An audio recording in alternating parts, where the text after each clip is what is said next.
दुर्दैवी अशा प्रकारची घटना घडलेली आहे। एक इमारत ही कोसळल्यामुळे जवळपास 17 लोकांचा मृत्यू त्या ठिकाणी झालेला आहे। NDRF लगेच त्या ठिकाणी पाठवण्यात आली होती आणि त्यांनी सर्व प्रकारच्या टेक्नॉलॉजीचा उपयोग करून पहिल्यांदा असर्टन केलं किती लोक गेलेले आहेत, कुठे आहेत आणि खालचे लोक काढायला किंवा ज्या बॉडीज आहेत त्या काढायला थोडा तिथे त्रास आहे, पण ती सगळी कारवाई त्यांच्या माध्यमातून चाललेली आहे।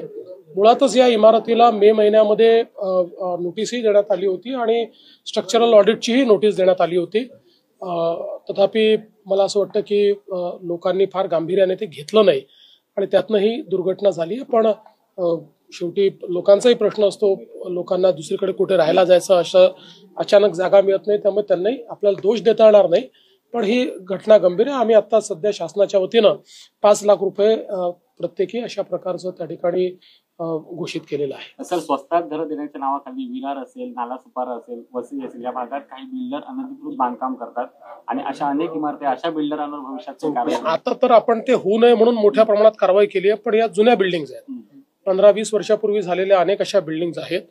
आता त्याला रेग्युलराइज कसं करता येईल, त्याचं स्ट्रक्चरल ऑडिट कसं करता येईल असं वेळोवेळी आपण करतो। मी आता महानगरपालिकेला पुन्हा सूचना दिलेल्या आहेत की त्यांनी तात्काळ अशा प्रकारच्या सगळ्या बिल्डिंगचं स्ट्रक्चरल ऑडिट सुरू करावं।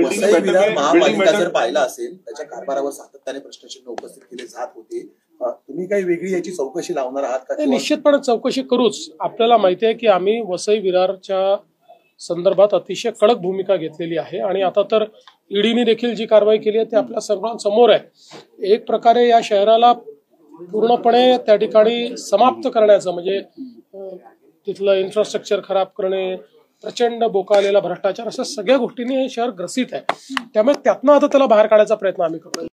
अशाच नवनवीन घडामोडी पाहण्यासाठी आजच आमच्या एस भारत यूट्यूब न्यूज चॅनलला लाईक करा, शेअर करा आणि सबस्क्राईब करा। जोहार।